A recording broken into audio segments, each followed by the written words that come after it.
Good evening. Big question. Does Star Trek hold up now? Short answer, no. Thank you, and remember to comment, like, and subscribe. Wait, hold on. Oh, there's more. Let me just say that the long answer may surprise you. We open to the Enterprise D cruising along. We zoom in to 10 forward to watch Captain Picard and Data in his Star Trek Nemesis uniform. The two are playing cards. They have friendly banter, and Data seems to have removed his emotions chip to still fail at bluffing in the game of cards. And then Picard looks out the window to see planet Vishnu, Mars, as it begins to Oppenheim all over the ship. Picard wakes up and looks over his vineyard as PS4 graphics spray his grapes with water. Shift scene to a boy and a girl in Boston about to get their freak on. The guy gets up to get some Sam Adams beer and gets a knife in the chest instead. Some assassins have appeared and they aren't joking around, except for dealing with the girl. It seems that they assumed that the girl was going to be easy prey, but they are rewarded with their sexism by her suddenly going Jason Bourne on them. You kids remember who Jason Bourne is, right? He's like John Wick or Peter Griffin in a chicken fight. Moving on, she escapes and gets visions of Picard. Cutscene, and we are treated to the opening theme of Star Trek Picard.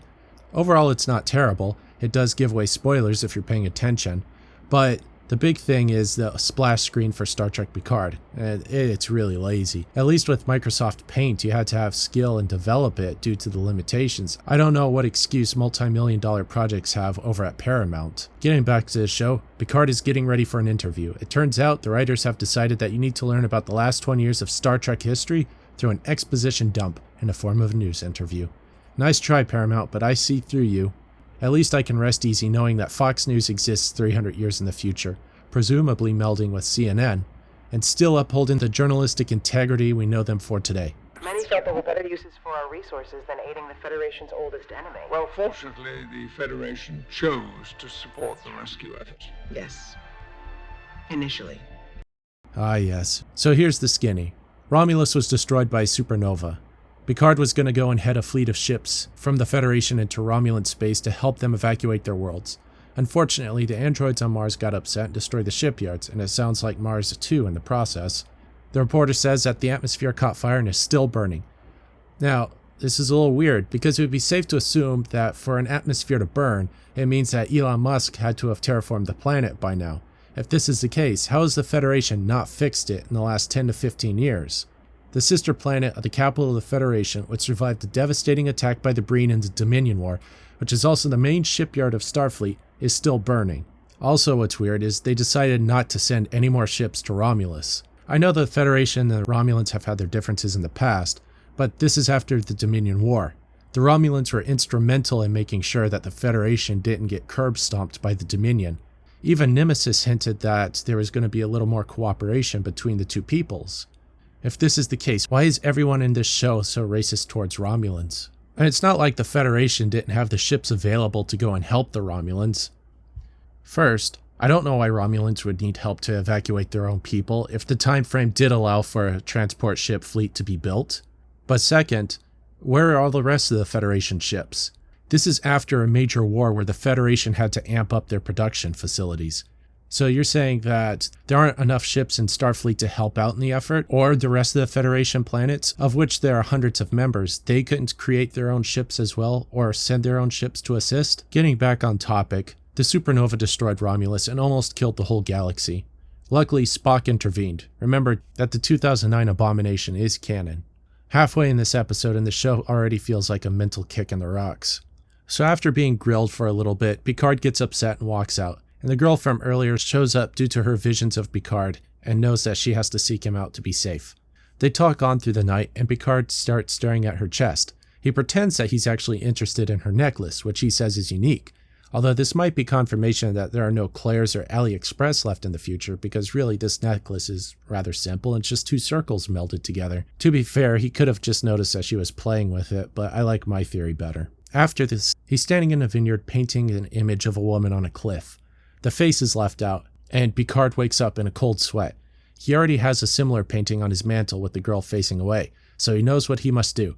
He must travel from his mansion in France to the Starfleet archives in San Francisco. Whatever is here is highly secret and vital to Federation security. It turns out, though, instead of holding records to a highly useful spore drive or a powerful AI, Starfleet Archives houses storage units for mundane things such as Picard Day banners or some Eagle Moss toys. Picard calls for a record to be drawn from the quantum records. something similar to the transporter buffer technology that Scotty used to hole up for several decades. This actually seems like a useful way of storing stuff in the future. However, what is presented is a 1.5 meter square of Adobe After Effects that opens to reveal a painting that Picard literally could have hung in his house or stored in his basement. Why is he using so much power as a transporter buffer to go and store this thing? Oh, I'm sorry, I got off topic there. Either way, the painting has Dodge's face on it, so he begins to put all the pieces together in this puzzle. Back to Dodge, as she's running to get out of Dodge, she goes through the slums of France. We know these are slums because there is graffiti on the wall.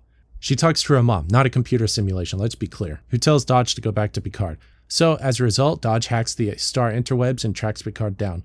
After meeting up with him again, he reveals that he thinks that Dodge is an android and actually the daughter of Commander Data. She denies this and racistly says that she can't be an android because she's not a murderer. Remember, despite making up only an umpteen% of Mars's population, androids caused over 90,000 of the deaths. But also, Romulans apparently make up the difference because they try to kill Dodge. She eventually explodes, the blast of which knocks Picard back. But he's okay. It turns out Romulan assassins can hide a massive explosion and multiple transports throughout the capital of the Federation, but they can't kill a man that might be trouble down the line. It seems simpler that they could have just offed him and hid evidence of that as well. They actively must have healed him because it's not like he didn't get a sunburn from that explosion, and they definitely could have hidden it. It's not like anyone respects Captain Picard in the future anyway. In fact, since we know that the assassins are Romulans, it would have been an interesting twist if his Romulan caregivers and house servants turned out to be the assassins as well. After waking up, Picard investigates the Federation's only and now mostly abandoned Center for Robotics, where he finds the remains of B4. If you might remember, back in Star Trek Nemesis, it was hinted at that Data backed himself up in B4, and B4 was going to be the new Commander Data. However, this was not the case, and it turns out Data is dead. Or not. Through the magic of technobabble, it's possible that Data's consciousness could have been cloned through the use of a single positron, and Dodge's necklace seems to hint at this. 2 intertwined circles just screams quantum mechanics. Also, there's a clone to Dodge somewhere. The camera shifts, and we are now in the Romulan reclamation zone, where this dirty millennial pansy-looking Romulan starts hitting on Dodge's sister. The camera pans out to show that the reclamation site is really a Borg cube. So what reaction should I have to this? I guess I should answer. Is Star Trek Picard worth watching in present day? Well, the short answer is no, and the long answer is still no. I don't know if you're surprised or not. I have to ask, who is this show supposed to be for? Hardcore Trek fans love that Star Trek was always about the betterment of society, but this show had Captain Picard, one of the big symbols of working towards a better tomorrow, saying that he just wanted to die, and now suddenly he's turned his life around due to some strange person showing up and giving him hope. This is almost copy and pasted from Luke Skywalker in The Last Jedi, which didn't go over well with fans in what used to be the biggest franchise in the world. Maybe the show is aimed at casual viewers, but by the looks of the metrics on any of the videos I make, that doesn't seem to be the case. I'm always curious how actors sound when they speak in foreign languages other than English. So I was wondering if there's anyone that knows proper French, if you Quebecians could leave a comment below and how good Patrick Stewart's French is. I don't have too many other thoughts right now. I'm going to have to watch the rest of the show again to remember a lot of this stuff. Tune in next week where we get such joys as people disrespecting Picard again and this liberal arts major getting some tail.